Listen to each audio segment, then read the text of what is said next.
Hey guys, I'm back again and I am here to do a book haul.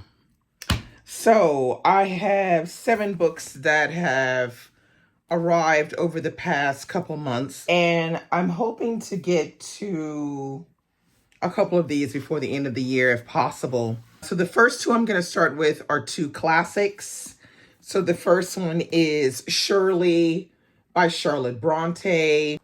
Yeah, I'm definitely a Bronte girl. Austen just doesn't do it for me.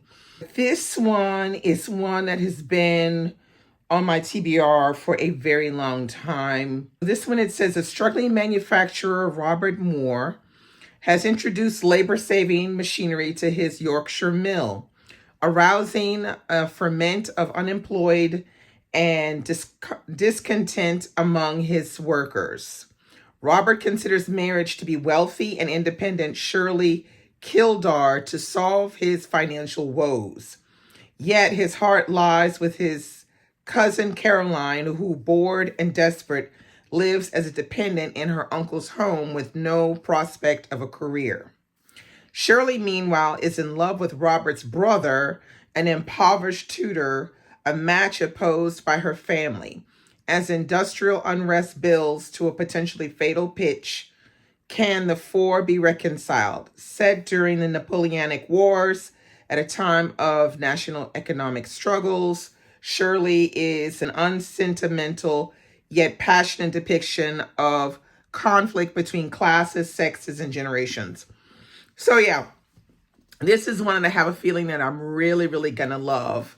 Now, it's really not as long as I thought it was going to be. I thought it was going to be super long, but it's like around like little, just like in the 600s. So very doable for a 1 month read. Okay, the next one is, that's on my list, is Vlet. This is also Charlotte Bronte.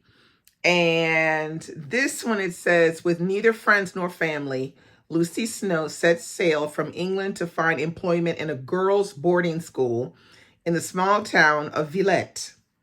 There, she struggles to retain her self-possession in the face of unruly pupils, a headmistress who spies on her staff, and her own complex feelings, first for the school's English doctor and then for the dictatorial professor, Paul Emanuel.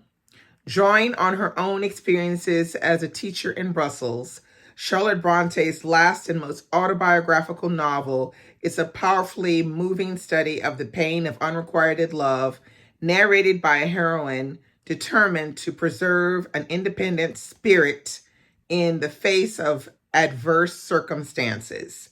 So yeah, this one is probably giving me some Jane Eyre vibes, maybe. So I'm really interested in this. Yeah, these two, I would love to at least be able to read one of these before the end of the year. One would be great.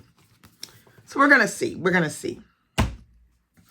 Okay, the next book I have here is called When Harlem Was in Vogue by David Levering Lewis. This is a very old backlisted book from 1969, I think it is. And I actually, this is a Penguin edition.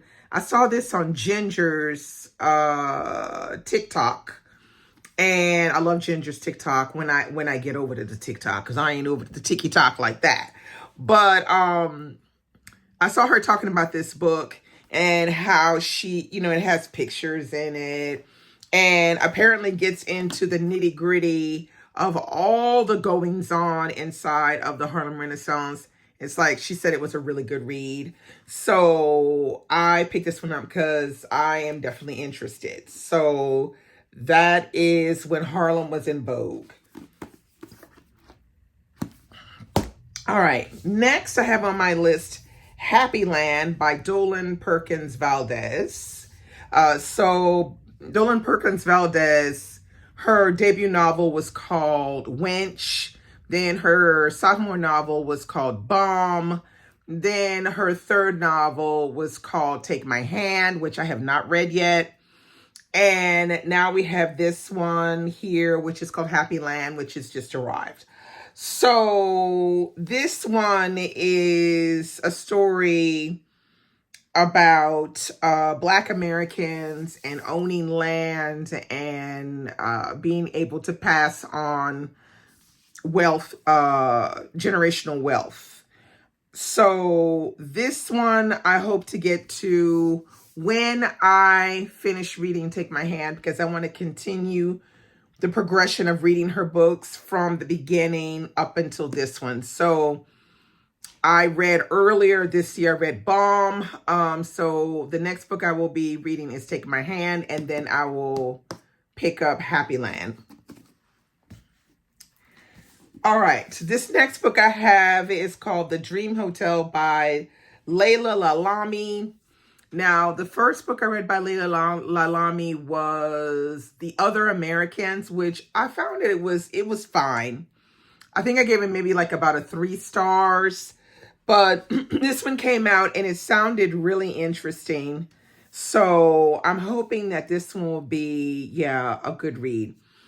So it says, Sarah is returning home from a conference abroad when agents from the Risk Assessment Administration pull her aside at the airport. Using data from her dreams, their algorithm has determined that she is an imminent risk of harming her husband. For his safety, she must be transferred to a retention center and kept under observation for 21 days. But as Sarah arrives to be monitored alongside other dangerous dreamers, she discovers that with every deviation from the facility's strict and ever-shifting rules, their stays can be extended, and that getting home to her family is going to cost much more than just 3 weeks of good behavior. Now, this one, I really would have liked to read this month, but I'm not sure I'm not going to be able to do that because I've got quite a lot of big books going on that I'm reading this month. So I'm going to see. But if I can't make it happen this month, I'm definitely making it happen next month. Okay, the next book I have on my list is this one right here called The Persians by Sanam Maluji, I think it is. This one is one that I was very interested in checking out. This one, it says, first there is Elizabeth, the regal matriarch with the famously large nose, who remained in Tehran despite the revolution and is kept company by Niaz, her Islamic law-breaking granddaughter. In America, Elizabeth's daughters have built new lives for themselves. There's Shirin, a flamboyantly high-flying event planner who considers herself the family's future, and Seema, a dreamy idealist turned bored housewife languishing in the privileged hills of Los Angeles. And then there's the other granddaughter, Beta, a disillusioned law student in New York trying to find deeper meaning by giving away her worldly belongings. I just find like this one should be a really interesting read. It's a family story and it's about women. And so, yeah, it's just giving me the vibes. I think it's going to be good. All right. And last but not least, I have on my list this one, which is called Black History for Every Day of the Year. And this is by David Olusoga. This is a book that I've already started reading it. You see right here. This is where I am. So basically what I do is I read the page for the day. So this book is basically every day you have it's either a person, an event, or an organization that is spotlighted that has something to do with Black history of the diaspora, not just in the U.S., everywhere. And I am currently on page 178. So this is May 15th. And it was talking about the province of freedom. So I read that. Tomorrow it's May 16th and it's Brown versus Topeka. And you can see this is how the pages are set up. You have the date, you have the person or whatever the highlight thing is being spotlighted. You have a page. Sometimes you have 2 pages, and you can learn about a lot of different things. So far I've read about the Brixton riots, Paul Robeson, Kofi Annan, Maya Angelou, who else?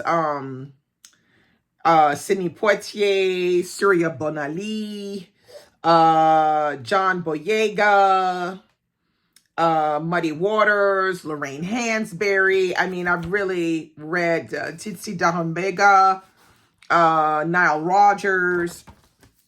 So this book, I'm enjoying the hell out of it. I just think it's done so well. I've actually learned some things that I didn't know while reading, and so that is fantastic. So this one stays right by my bedside.